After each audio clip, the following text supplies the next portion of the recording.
Olá pessoal, tudo bem? Sejam bem-vindos a mais um curso da Casa do Ensino.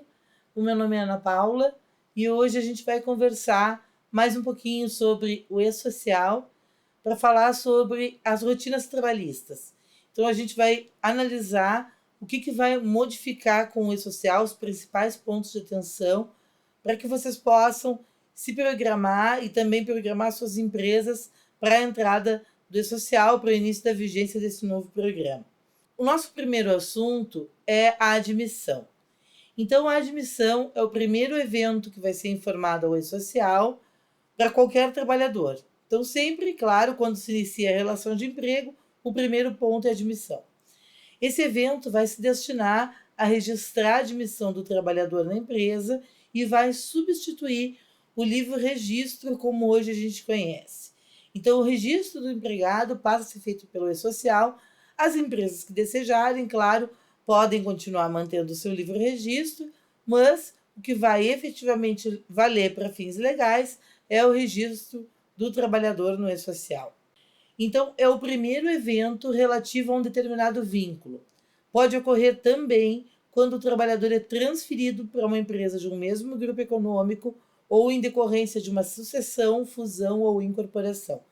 Então, o evento de admissão não é só lá naquele primeiro vínculo, na primeira entrada do trabalhador. Se ele for transferido por qualquer motivo, por exemplo, entre matriz e filial, ou for transferido em razão de sucessão, fusão ou incorporação na empresa, também vai ser informado um evento de admissão, aí com o motivo transferência.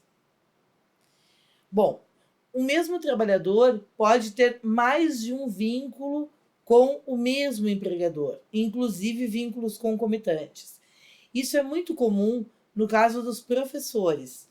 Professores normalmente mantêm mais de um vínculo com a mesma escola. Então, eles às vezes são contratados para lecionar diversas matérias ou horários diferenciados, e cada um desses horários ou cada uma dessas matérias é feita uma anotação diferente na carteira de trabalho. Nesse caso, no E-Social, para cada vínculo deve haver o envio de um evento de admissão correspondente com atribuição pela empresa de diferentes matrículas para a identificação de cada vínculo. Então, mesmo no E-Social, o conceito de matrícula, que hoje a gente já usa no registro, continua existindo e vai seguir o sequencial da empresa. Com certeza, o seu programa de folha vai te trazer aí quais são as formas de integração da matrícula atual com a matrícula do E-Social, até para obedecer a sequência das matrículas que a empresa já utiliza. Muita atenção na admissão. A admissão deve ser informada na véspera do início do trabalho, antes do empregado tomar aí as suas funções. Então, a sequência da admissão vai ser entrega de documentação, depois atestado médico admissional, que a gente já vai falar, e depois envio ao E-Social. Enviou a admissão para o E-Social, deu protocolo de ok, tudo certo, no próximo dia vai ser o início efetivamente do trabalho daquele empregado. Então, a admissão tem que ser programada, não se pode deixar para fazer o registro depois. Vamos poder ter também, dentro do E-Social, retificação e cancelamento da admissão. A retificação ou cancelamento de evento de admissão é permitida quando ainda não houver sido enviado qualquer evento posterior ou folha de pagamento para aquele mesmo vínculo. Muita gente tem perguntado, mas Ana, eu fiz o registro e o meu funcionário simplesmente não apareceu para trabalhar. Eu fiz todo o processo de admissão, registrei esse funcionário no E-Social e ele não veio. Como é que eu faço? Bom, essa admissão vai poder ser excluída no E-Social, desde que não tenha havido nenhum tipo de movimentação para aquele trabalhador. Ou seja, desde que ele não tenha realmente trabalhado nenhum dia. Por exemplo, se eu fiz a admissão, o funcionário veio, trabalhou um turno, trabalhou uma manhã, por exemplo, e não apareceu mais, nesse caso eu vou ter que providenciar a rescisão do contrato de trabalho e não simplesmente fazer a exclusão da admissão no E-Social. Porque se houve trabalho, tem que haver o procedimento comum da rescisão. Nos casos de retificação de um evento de admissão em que já foi efetuado o envio posterior de outros eventos para aquele mesmo trabalhador, ou de arquivo de folha de pagamento em períodos posteriores à admissão, deverá ser observada a necessidade de retificação de eventos ou de folhas de pagamento, de forma a manter a integridade das informações. O que isso quer dizer? Vamos dizer que eu fiz a admissão, mas agora eu quero retroagir a data de admissão. Ocorreu um erro qualquer no preenchimento e a data de admissão não foi correta. Bom, para retroagir a data de admissão, eu vou ter que refazer as folhas anteriores para incluir esse trabalhador e aí sim processar a admissão retroativa. Falando sobre admissão retroativa, o envio de eventos de admissão em períodos anteriores pode acarretar na necessidade de retificação dos arquivos de folha de pagamento já enviados.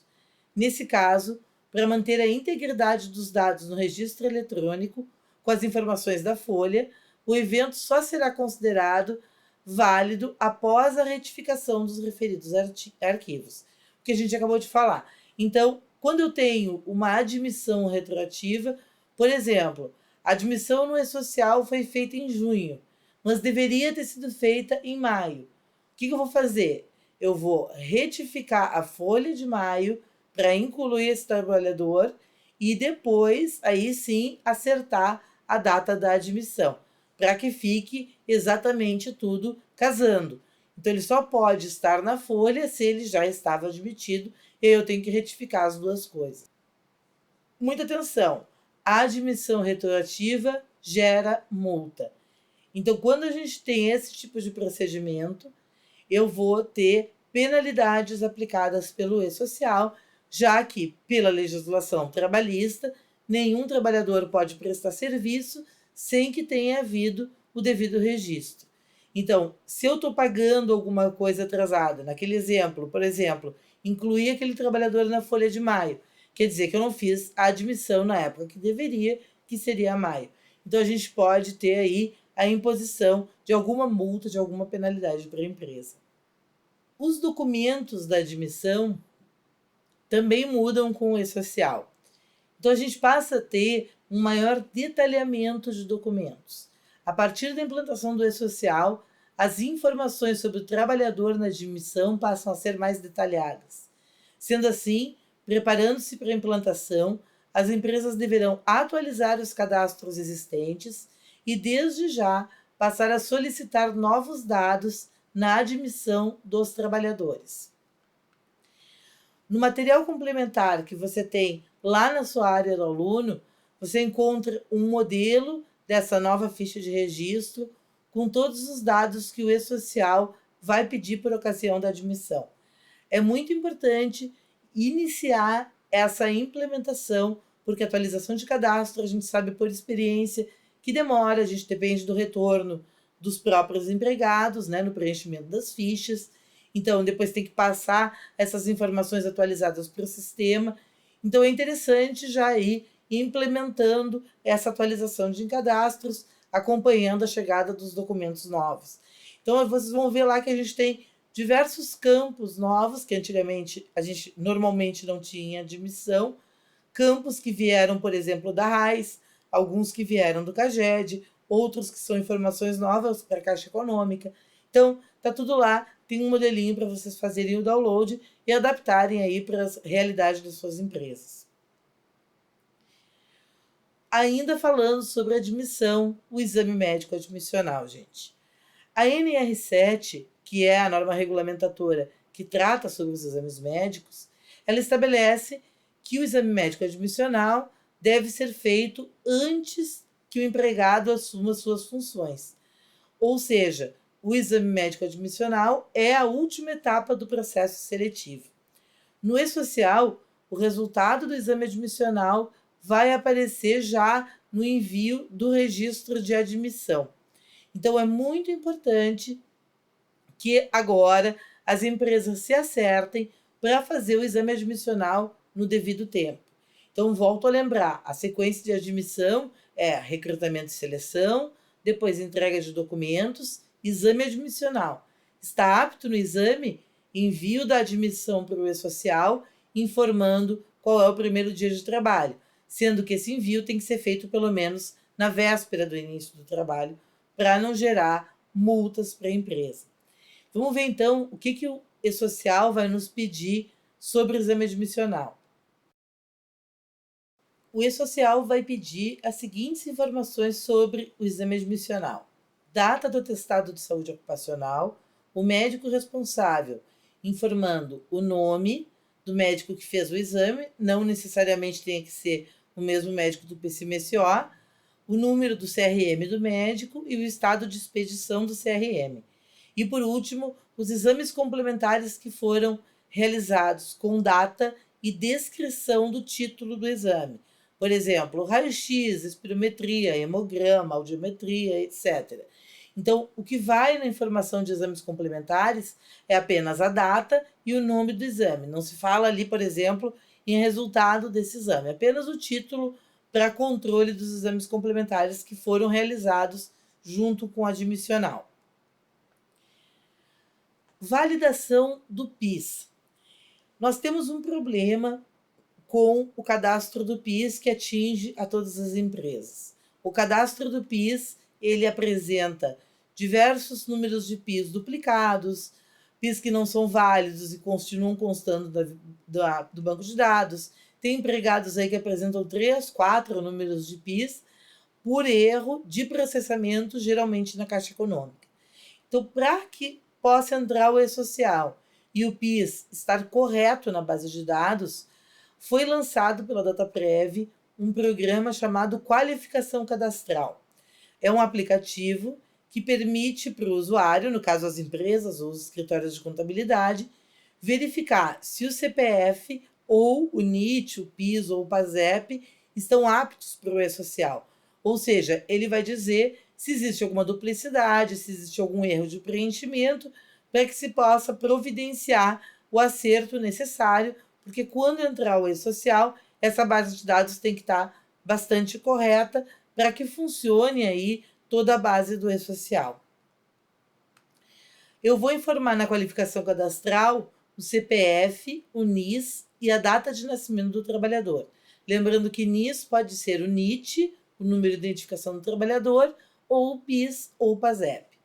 Após a verificação nas bases de dados do CPF e do CNIS, o aplicativo informará o usuário sobre a validação de cada campo, informando quais as que eventualmente apresentem divergências e também vai indicar aonde deve se resolver aquele programa. Então, vocês vão acessar o aplicativo da qualificação cadastral no site do E-Social, esocial.gov.br/qualificação cadastral, sem nenhum acento e sem cedilha. Vocês vão poder acessar lá a página, onde vão ter as explicações de como funciona esse programa. Então, além da verificação dos documentos dos funcionários que a gente falou antes, essa qualificação do PIS também é muito importante que seja feita nesse primeiro momento, para que se tenha uma base de dados apta a ser importada tranquilamente para dentro do E-Social, quando a gente efetivamente começar a utilizar o programa. Outro ponto de atenção no E-Social: jornada de trabalho. Bom, no E-Social, a gente vai ter informação da jornada de trabalho com os horários de início e de final da jornada, os intervalos e as escalas que a empresa adota. No cadastro do empregado, eu vou atribuir a ele qual a jornada ou qual a escala que ele faz. Quando eu, por exemplo, fiz a admissão da Dona Maria, bom, para a Dona Maria eu vou informar qual o horário de trabalho dela ou qual a escala, por exemplo. Ela trabalha numa escala de 12/36. Isso vai ser informado. Não, ela trabalha das 8 ao meio-dia e da 1 às 5. Isso vai ser informado. Então, a gente vai ter a informação da jornada de trabalho dentro do E-Social. Com a fiscalização eletrônica que chega no E-Social, toda essa conferência automática do programa, vai ser muito mais fácil para o fisco, para a fiscalização, exercer o controle sobre duas situações de jornada que tem nos preocupado bastante: o excesso de carga horária e os horários de intervalo, principalmente o horário de 11 horas entre uma jornada e outra, o intervalo de 11 horas. Porque normalmente, quando se tem excesso de carga horária, se tem também desrespeito ao intervalo mínimo de 11 horas. Por exemplo, o funcionário tem um horário de início da jornada às 7h30 da manhã. Só que na véspera ele fez hora extra até às 11 horas da noite. Qual seria o correto? Se ele parou de trabalhar às 11 da noite, ele só poderia voltar ao trabalho 11 horas depois, o que seriam 10 horas da manhã do dia seguinte. Mas normalmente isso não vai acontecer. Quando for 7h30, que é o horário dele regular, ele já vai estar lá para trabalhar. Então, além do excesso de hora extra no final da jornada, a gente tem um outro problema, que é o desrespeito ao intervalo de 11 horas. Então, vamos fixar quais são os limites dessa jornada de trabalho. Quando se fala de hora extra, carga horária de 2 horas extras diárias no máximo. Um intervalo obrigatório de 11 horas entre o fim de uma jornada e o início da seguinte. Um intervalo de no mínimo 1 hora e no máximo 2 nas jornadas superiores a 6 horas de trabalho. E um intervalo de 15 minutos nas jornadas de até 6 horas de trabalho. Então, esses são os limites que estão fixados na Constituição Federal e lá na CLT e que têm que ser obedecidos. É muito importante que as empresas, antes do E-Social, procurem se adequar aos limites da hora extra, para que não se gere penalidade para essas empresas, penalidades que podem se repetir mensalmente, se mensalmente nós tivermos excesso de carga horária. Então, é um ponto de bastante atenção e de uma tentativa aí de adequar a empresa ao processo correto, que é de no máximo as 2 horas extras por dia. Bom, quando a gente fala sobre remuneração no E-Social, nós temos que lembrar que no E-Social vai ser informada a remuneração total do empregado e as parcelas que compõem essa remuneração. Depois a gente vai falar sobre as rúbricas da folha, a gente vai voltar nesse assunto. Por enquanto, vamos lembrar que o meu funcionário tem um salário de R$4.000. Dentro desses 4.000, eu tenho diversas parcelas. Salário base, adicional de insalubridade, por exemplo, hora extra, prêmios, comissões, bônus quaisquer, adicional noturno. Então, tudo isso compõe a remuneração. No E-Social, a gente vai ter a informação de tudo isso em separado dentro da folha de pagamento. A divisão, então, dessa remuneração vai estar dentro das rúbricas da folha que a gente vai falar agora. Então, antes de informar a remuneração do trabalhador lá no E-Social, o empregador deverá cadastrar as rúbricas que são utilizadas na folha de pagamento conforme uma numeração padrão do programa do E-Social e que vocês vão encontrar na tabela 3 do manual do E-Social, que está lá para download na área do aluno. Então, verifiquem lá, quase no fim já do manual, a tabela 13 e a tabela de rúbricas. As rúbricas do E-Social são parametrizadas para informar sobre a tributação e a inclusão do valor nos cálculos de férias, 13º salário, rescisão, aviso prévio e demais verbas trabalhistas. Então, eu vou primeiro cadastrar as minhas rúbricas. Isso lá no início no E-Social, quando eu fizer o cadastro da empresa. Porque depois, quando eu estiver efetivamente pagando o funcionário, vamos voltar lá naquele exemplo dos R$4.000, eu vou ter que dizer para o programa o que está dentro desses 4.000. Ou seja, rúbricas da folha, como já se faz hoje nos sistemas de folha de pagamento, muito antes do E-Social. As informações que vão no E-Social sobre a remuneração.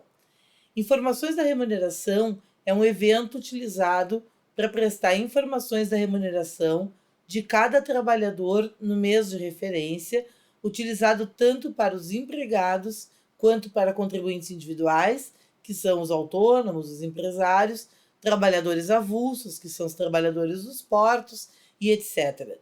Ou seja, sempre que houver composição da remuneração, eu vou utilizar o evento Informações da Remuneração. Nesse evento, vão ser informados, além dos itens que compõem a remuneração do trabalhador, também se ele tem múltiplos vínculos, se ele exerce atividades concomitantes, se ele tem desconto de pensão alimentícia, entre outros fatores que vão afetar e compõem a remuneração mensal. Então, o evento Informações da Remuneração não é só a remuneração em si. A gente tem também essas informações complementares, até para que o programa saiba, por exemplo, quanto tem que ser descontado de pensão alimentícia sobre aquela remuneração. Uma outra questão que a gente tem dentro do e-social e para a qual a gente vai ter que se adaptar é a informação de serviços prestados e serviços tomados. No e-social, nós vamos ter as informações sobre os serviços prestados, nos mesmos moldes da GFIP. Ou seja, hoje o prestador de serviço, vamos pegar como exemplo uma empresa de limpeza. Ao fazer a GFIP, ele informa na GFIP quem foram os seus tomadores, ou seja, os seus contratantes durante o mês, e faz ali a informação das folhas por tomador, do valor retido na nota fiscal e tudo mais. A novidade é que a partir do e-social, o tomador, ou seja, o contratante, passa também a informar quem é o prestador de serviços com o CNPJ, o número e o valor da nota fiscal e o valor retido da retenção dos 11%. Então, esse tomador, o contratante, por exemplo, empresas que contratam empresa de vigilância, de conservação, de limpeza, ou seja, que tem terceirizações de pessoa jurídica dentro da sua empresa, vai cadastrá-la no e-social quem são esses prestadores de serviço. Vai dizer quem ele contratou durante o mês, identificando com razão social, CNPJ, número e valor da nota fiscal e valor da retenção de 11%, se houver. Outro ponto do e-social, a folha de pagamento em si. A folha de pagamento digital nada mais é do que a transmissão do documento contábil, folha de pagamento para o ambiente do e-social. Antes da implantação do e-social, nós, empresas, fazemos a nossa folha de pagamento e ela fica arquivada na empresa, né, dentro de uma gaveta, salva no computador. Enfim, fica com a gente, só tem acesso aos lançamentos da folha o fiscal que vem até a nossa empresa ou escritório para realizar uma auditoria. A partir da implantação do e-social, nós vamos entregar a folha via internet no e-social e ela vai ficar disponível para a fiscalização. Vamos ter inicialmente a criação da folha de pagamento no e-social, informando, por exemplo, competência e período de apuração da folha, com informações básicas, competência, data de abertura, data de encerramento, ou seja, vai se criar ali inicialmente a folha para depois abastecê-la com as informações dos pagamentos. Depois de criada a folha, serão informados os trabalhadores. Cada remuneração de cada empregado no mês será tratado como um evento no e-social, o que vai possibilitar que a empresa, se quiser, transmita as informações de um trabalhador por vez. Bom, embora haja essa possibilidade no sistema, é pouco provável que as empresas utilizem e fiquem enviando diversos arquivos por dia. Mas ela é útil se, por exemplo, eu tenho um autônomo que foi pago no dia 10 do mês. Paguei aquele autônomo, tenho os dados dele e eu já quiser informá-lo ao e-social, eu já posso fazer. Basta deixar lá a folha aberta para ir recebendo essas informações. Não há problema nenhum. Uma outra coisa que a gente deve ressaltar é que o e-social é multi-usuários. Então, nós podemos ter várias pessoas utilizando o programa ao mesmo tempo, desde que todas elas tenham o cartão da certificação digital da empresa. Pode ser o mesmo cartão e cada uma ter a sua via, né, de acesso. Então, isso é importante porque se eu tenho matriz e filiais, por exemplo, a matriz pode fazer a sua folha independente da filial. Se eu tenho mais de um empregado, mais de um funcionário tratando, mexendo no e-social, eles podem trabalhar ao mesmo tempo. Não há necessidade de usar apenas um usuário por vez ou de deixar todo o e-social a encargo da empresa. Não há problema nenhum, o programa já foi pensado para ser multiusuário. Quais são os eventos que a gente vai ter na folha de pagamento do E-Social? Abertura da folha por empresa, depois remuneração dos trabalhadores, informação de múltiplos vínculos, alocação de trabalhador, uma mesma figura que a gente já tem na GFIP, dissídios coletivos, serviços tomados e prestados, que a gente viu antes, aquisição e comercialização de produtor rural e recursos recebidos ou repassados para clube de futebol. Todas essas informações estão na folha porque elas fazem diferença no recolhimento da contribuição ao INSS. Então, todas elas vão ter que ser preenchidas, claro, na medida em que eu tiver esses eventos. Por exemplo, se eu não tenho pagamento a produtor rural, aquele campo não vai ser informado. Se eu não tenho pagamento a clube de futebol, aquele campo não vai ser informado e assim por diante. Feitas essas informações todas, teremos o fechamento da folha de pagamento, o resumo das contribuições devidas naquela competência, INSS, Fundo de Garantia e Imposto de Renda Fonte, a confissão de dívida e a geração dos documentos de arrecadação através da DCTF-Prev, que vai ser o programa gerador das guias, vai trabalhar acoplado com o E-Social. Uma informação importante também dentro do E-Social são os afastamentos. No E-Social, teremos um evento específico para comunicar o afastamento do empregado, bem como eventuais alterações ou prorrogações deste afastamento. Caso o trabalhador possua mais de um vínculo de trabalho com a mesma empresa, aquele exemplo dos professores que eu citei antes, é necessário o envio do evento de afastamento para cada um desses vínculos. Uma informação que vem nos chamando a atenção também é a informação dos atestados médicos. Os atestados médicos devem ser informados no E-Social. Serão solicitados os dados do atestado, CID da doença, número de dias de atestado, nome do médico, número de inscrição do médico no CRM e o estado de expedição desse CRM. Destes dados, qual deles nos chama atenção? O CID. O CID não é, por legislação, existe uma resolução do Conselho Federal de Medicina sobre os atestados médicos, e o CID não é requisito de validade do atestado médico, ou seja, ele não é obrigatório.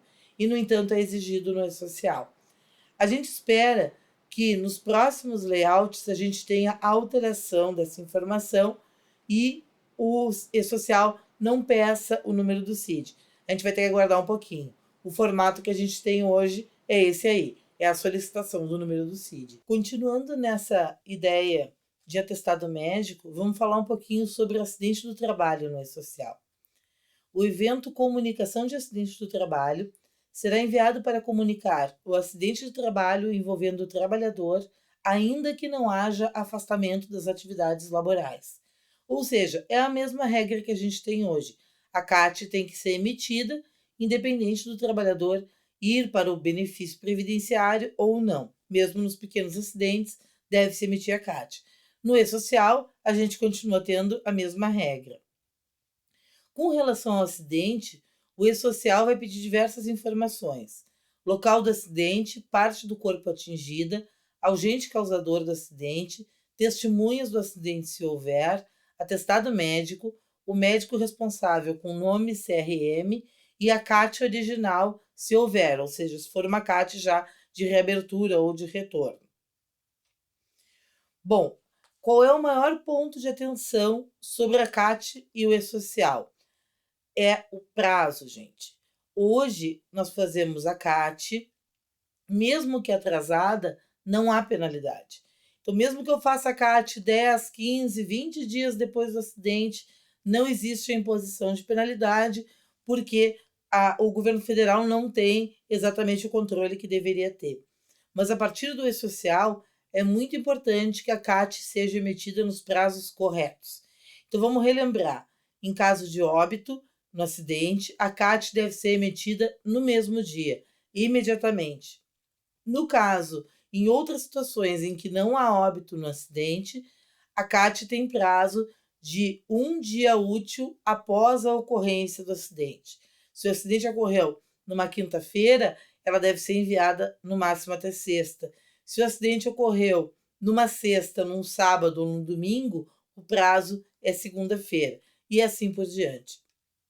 É importante que se observe o prazo, porque lembrando que a fiscalização eletrônica vai controlar esses prazos de forma automática e vai expedir penalidade para a empresa que descumpri-los. Então, sempre lembrando que a fiscalização é eletrônica. Não existe necessidade de um fiscal do trabalho se deslocar até a empresa. Então, nós temos aí uma inovação e também a precisão melhor nessa fiscalização. Então, é importante que a gente preste atenção nos prazos da CAT e não deixe passar para não ter que informar isso em atraso. Muita gente vem dizer o seguinte: mas no dia do acidente muitas vezes eu não tenho todos os dados, porque o funcionário foi para o hospital, porque o hospital demora, eu não tenho esses dados para informar. Então, vamos voltar um pouquinho aqui na tela anterior. Estes dados que o E-Social pede são bem básicos. Então, a gente pode fazer essa informação com base ali no primeiro a impressão do acidente, né? Naquele mesmo primeiro contato visual do acidente, que os próprios colegas ou um supervisor ou alguém que esteja junto com o funcionário vai poder nos informar. Eu faço a informação com isso no prazo, primeiro dia útil após a ocorrência do acidente, e depois que eu tiver todos os laudos médicos, tudo correto, eu posso entrar nesse evento de acidente do trabalho lá no E-Social e acrescentar informações, deixar ele melhor, mais robusto, mais bem informado. E o importante é que se tenha uma informação, pelo menos básica, do acidente do trabalho, nos prazos que a legislação nos exige, para não gerar penalidades para a empresa, para o empregador. Férias, gente. As férias no E-Social. O que acontece no E-Social como um todo? Ele é uma aplicação rígida da CLT. A gente não tem alteração de legislação trabalhista. A gente tem uma aplicação mais rígida de tudo que a CLT prevê e, principalmente no caso de férias, a gente tem aí algumas informações que nós não estamos mais acostumados. No E-Social, teremos um evento específico para informação de férias. Nesse evento, teremos as seguintes informações: data do aviso de férias, data prevista para o início do gozo de férias, data prevista para o término do gozo de férias, data do início do período aquisitivo a que se refere o aviso de férias, data do término do período aquisitivo a que se refere o aviso, indica se parte das férias foi transformada em pecúnia, sim ou não, ou seja, pergunta basicamente se tem abono de férias ou não, e pergunta que tipo de férias, normal, coletiva ou antecipada. Duas situações são importantes aqui. A primeira, o aviso de férias. A CLT exige a apresentação de um aviso de férias ao funcionário pelo menos 30 dias antes do início das férias. Essa é uma legislação muito antiga, está lá na CLT desde a década de 40, mas com o passar dos anos as empresas pararam de adotar o prazo do aviso de férias e hoje é muito incomum a gente encontrar empregadores que entregam o aviso de férias, o recibo de férias, pagamento, tudo junto, lá na época que o empregado efetivamente vai sair de férias. Isso não é correto. Eu tenho que ter um aviso de férias e no mínimo 30 dias depois é que vai iniciar o gozo de férias. O aviso pode ser dado com 30, 60, 90, um ano de antecedência. Ele só não pode ser dado com menos de 30 dias. Outro ponto das férias é o período. O que a CLT prevê sobre parcelamento de férias?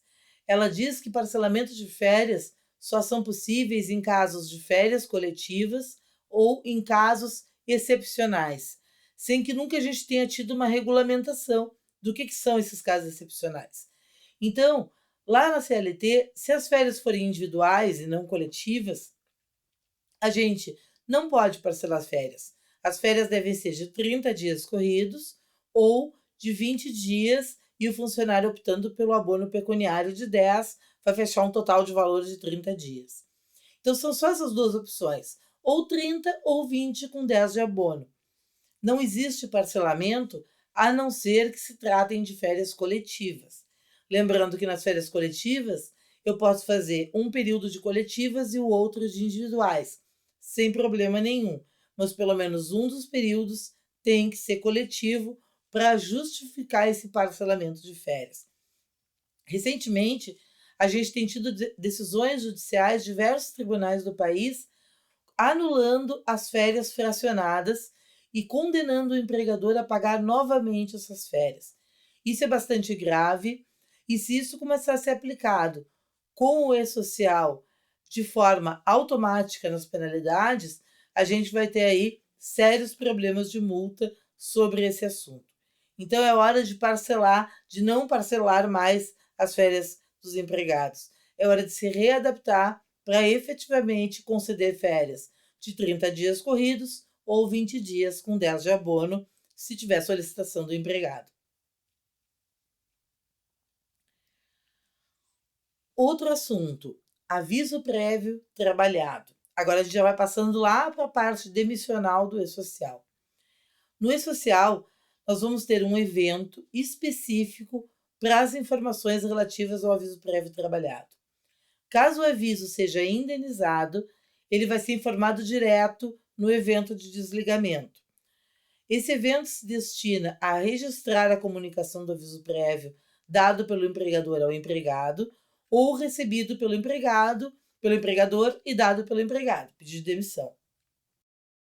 No evento do aviso prévio trabalhado, nós vamos informar a data em que o trabalhador ou o empregador recebeu o aviso prévio, caso do pedido de demissão, a data projetada para o afastamento do trabalhador e o tipo de aviso que vai indicar quem avisou o desligamento, se foi iniciativa do empregado ou do empregador. Quando se tratar de aviso prévio indenizado, o evento vai ser informado lá junto com o desligamento, como a gente viu antes. Então, o aviso prévio trabalhado, a gente vai ter a informação em separado, e o aviso prévio indenizado vai ser informado junto com o evento de desligamento. Se não houver informação de aviso prévio trabalhado anterior ao desligamento, o programa vai entender automaticamente que o aviso é indenizado. Uma última observação sobre o trabalhado. O aviso prévio trabalhado deve ser informado na véspera do início do aviso. Então, se eu quero que o aviso prévio trabalhado comece a contar de amanhã, hoje eu devo transmitir a informação para o E-Social. Mesma coisa lá da admissão, lembra? Mesmo tipo de sistema. Eu tenho que informar sempre na véspera esses eventos de início de trabalho ou de início de aviso. Vamos falar um pouquinho sobre o desligamento em si. Esse evento se destina a registrar o desligamento do empregado do quadro da empresa. A princípio, deve ser o último evento relativo a um determinado vínculo trabalhista. Também será utilizado para informar transferência. Então, eu gostaria que vocês prestassem atenção nisso. O evento de desligamento, ele tem diversas opções. Além do desligamento propriamente dito, ele também é utilizado quando se informa transferência. É nesse mesmo evento que vai se informar transferência. Um outro evento também ligado à rescisão é a reintegração. Evento enviado em caso de reintegração de trabalhador previamente desligado da empresa. É o único evento que pode ser enviado com data posterior à data do desligamento. A partir do envio do evento, fica restabelecido o vínculo trabalhista. Reintegrar, gente, é anular a rescisão. Por exemplo, eu demiti alguém em situação de estabilidade, uma gestante. Eu não sabia que estava grávida, ou a empregada não sabia, e enfim ela foi desligada. Eu tenho que reintegrá-la ao serviço e anular aquela rescisão. É a primeira vez que a gente tem tratamento para reintegração num programa oficial. A GFIP nunca teve, a gente não tem aí muita previsão legal para a reintegração, mas enfim, o E-Social contemplou essa modalidade e nos trouxe a possibilidade de reativar o cadastro daquele trabalhador que já tinha sido desligado através do evento Reintegração.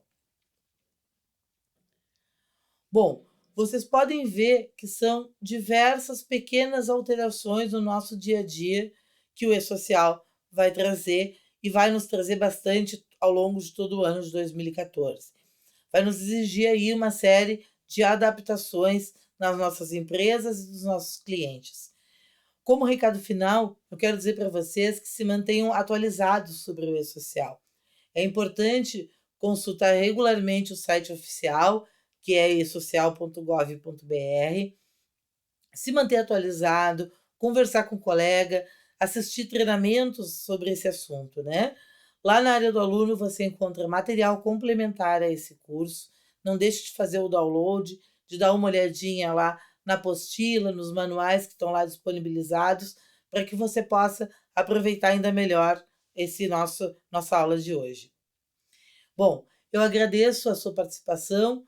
Não deixe de conhecer o nosso site, casadoensino.com.br. Lá você encontra outros diversos tipos de cursos EAD. Até mais, a gente se vê na próxima.